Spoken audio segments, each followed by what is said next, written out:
Every day, the Fat Controller came to see Thomas. "Hello, Thomas," he said. "But remember, don't let the silly cars tease you again, and then you must help the breakdown train." "I will," said Thomas.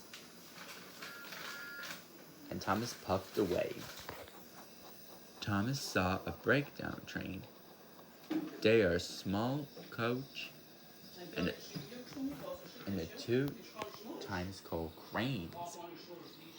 "That's a breakdown train," he called to Thomas. "The crane thinks like heavy things like engines and coaches and trucks." One day Thomas is in the yard. Suddenly he heard the engines whistling. "Help! Help!" A goods train came rushing through much too fast. The engine was Gordon, and he was frightened. His brake blocks were on fire. They're pushing me, he panted.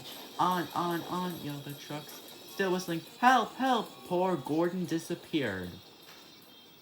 "I like to teach those freight cars a lesson," sighed Thomas. Soon came the alarm. "Gordon's off the line! The breakdown train, quickly!" Thomas, couple up to the breakdown train. Hurry, he panted. He doesn't like pretending to be like Percy or Toby. Thomas was very angry. He doesn't like being tricks.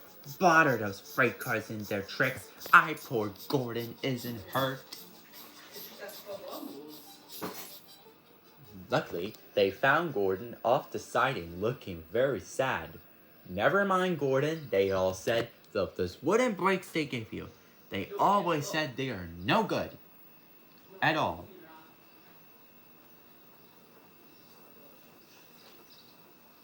Thomas pushed the breakdown train alongside, and he pulled the wagons out of the way. Oh dear, they groaned. Serves you right, said Thomas. Thomas was very angry, puffing backwards and forwards with them all afternoon. This will teach you a lesson, he said. Yeah! And they answered, yes it will. The 2 types of cranes lift up Gordon and put back into the rails. "Oh, the indignity," puffed Gordon.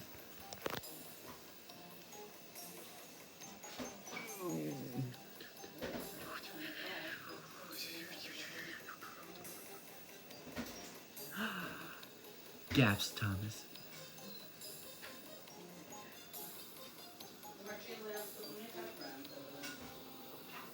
Gordon tried to move, but he couldn't, so Thomas pushed him back to the shed.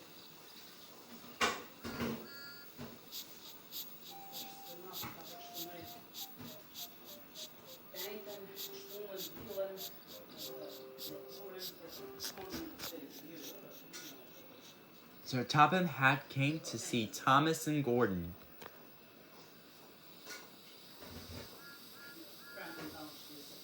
"Well done, Thomas. I heard all about it, and I'm all about you. You're a really useful engine. Gordon shall have some proper brakes to go to the steamworks, and you shall run your branch line all to yourself." "Oh, thank you, sir," said Thomas.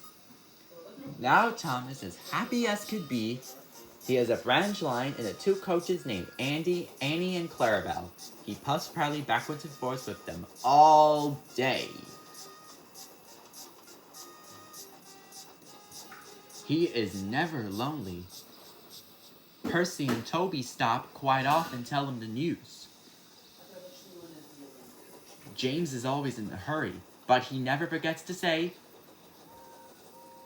And Thomas always whistles, "Peep, peep," in returns.